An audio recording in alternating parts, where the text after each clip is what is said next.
नमस्कार जी। सत साहेब जी। क्या नाम है जी आपका? मेरा नाम सान्या साहू है जी। सान्या जी, आप कहाँ से हैं? मैं भिलाई, जिला दुर्ग, छत्तीसगढ़ से।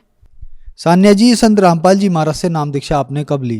सर, मैंने संत रामपाल जी महाराज जी से नाम दीक्षा 14 अप्रैल 2014 को ली। संत रामपाल जी महाराज से नाम दीक्षा लेने से पहले आप क्या भक्ति साधनाएं करती थीं? सर, मैं 7 साल से तो संत रामपाल जी महाराज जी से नाम दीक्षा ले ली थी। उससे पहले मेरी मम्मी मंदिर वंदिर जाती थी, तो उनके साथ मंदिर जाना, और मम्मी के साथ जो मम्मी पूजा पाठ करती थी दुर्गा माता गणेश जी का, बस वही पूजा साधना करती थी। तो फिर क्या कारण बना कि आप संत रामपाल जी महाराज जी की शरण में आईं?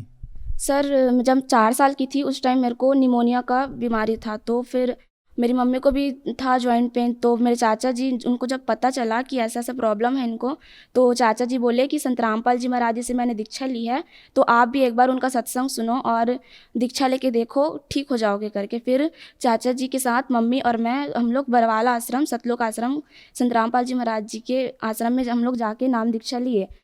आपने छत्तीसगढ़ से हजारों किलोमीटर दूर संत रामपाल जी महाराज से नाम दीक्षा ली। तो क्या संत रामपाल जी महाराज से नाम दीक्षा लेने के बाद आपको लाभ मिले? जी सर, हम लोग को मेरे को बहुत लाभ मिला। मेरे जब मैं छोटी थी, 4 साल की थी, तो मेरे को निमोनिया था। सर जी, मेरा स्थिति इतना ख़राब था कि मतलब थोड़ा से भी ठंड स्टार्ट होता तो मेरे को सर्दी खांसी जुकाम मतलब बहुत ज़्यादा था। मैं सांस नहीं ले पाती थी। मेरे को सीना में कफ जम जाता था, मतलब सांस लेती तो गले से आवाज़ आना, बहुत ज़्यादा प्रॉब्लम था। मेरा निमोनिया का इलाज 8-9 साल तक चला। फिर जब मैं गुरुजी से दीक्षा ली, उसके बाद धीरे धीरे जब मैंने भक्ति करने स्टार्ट किया, तो फिर वो धीरे धीरे ठीक हो गई। सर, और पहले मैं आइसक्रीम नहीं खा पाती थी, गर्मी में गर्म पानी से नहाना, मतलब बहुत परहेज करना पड़ता था मेरे को। लेकिन आज सिर्फ और सिर्फ संत रामपाल जी महाराज जी की दया से मैं ठंडी में भी आइसक्रीम खा लूँगी भगत जी, तो मेरे को सर्दी नहीं लगता।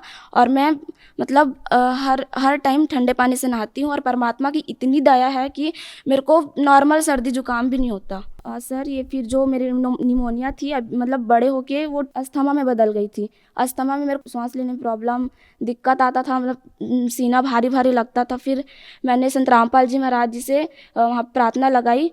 पहले मम्मी लगाई, फिर मेरे को बोली कि बेटा अब तो बड़ी हो गई है, खुद से प्रार्थना लगा करके।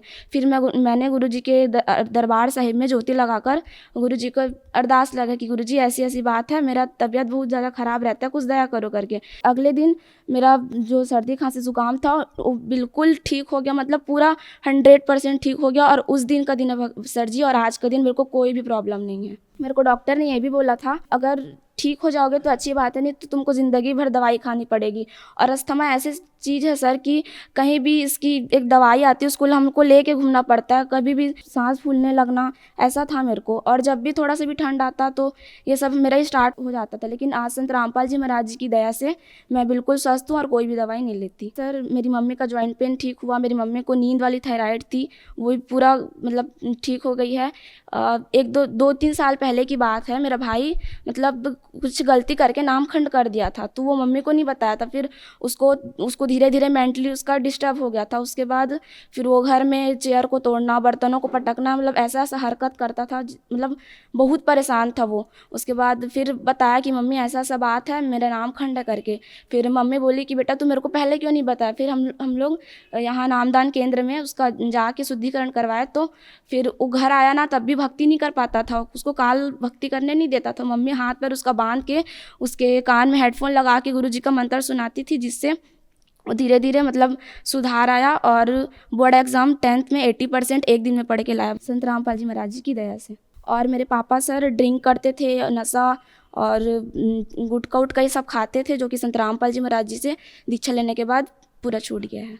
और मम्मी को दिक्कत था सर कि मम्मी कुछ भी काम नहीं कर पाती थी, मतलब हर जोड़ में उनका दर्द रहता था।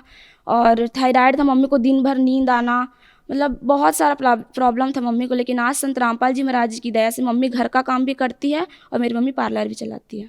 सर, मेरे को अभी 1.5-2 साल पहले टीबी का बीमारी हो गया था। जब मैं डॉक्टर के पास गई, मेरे पेट में दर्द रहता था, तो उन्होंने बोला सोनोग्राफी कराना पड़ेगा। उसके बाद फिर मैंने सोनोग्राफी कराई, तो मेरे पेट में उन्होंने टीबी बताया। उसके बाद फिर बोले कि आपका 6 महीने दवाई चलेगा, ठीक हो जाएगा तो अच्छी बात है, नहीं तो फिर ज़िंदगी भर दवाई खानी पड़ेगी। लेकिन आज संत रामपाल जी महाराज जी की दया से मैंने 6 महीने दवाई खाई और आज बिल्कुल ठीक है, मेरे को पेट में कोई भी प्रॉब्लम नहीं है। संत रामपाल जी महाराज से नाम दीक्षा लेने के बाद आपको बहुत सारे लाभ मिले। तो जो दर्शक आज आपको टीवी पर देख रहे हैं और वो संत रामपाल जी महाराज से नाम दीक्षा लेना चाहते हैं तो कैसे ले सकते हैं? सर अभी संत रामपाल जी महाराज जी का सत्संग विभिन्न चैनलों पर प्रसारित होते हैं। पीली पट्टी चलती है, उसमें नामदान केंद्र के कांटेक्ट नंबर दिए होते हैं, उसमें कॉल करके अपने नज़दीकी नामदान केंद्र से नाम दीक्षा लेकर भक्ति करके अपना मोक्ष करवा सकते हैं। धन्यवाद जी। सत साहिब जी।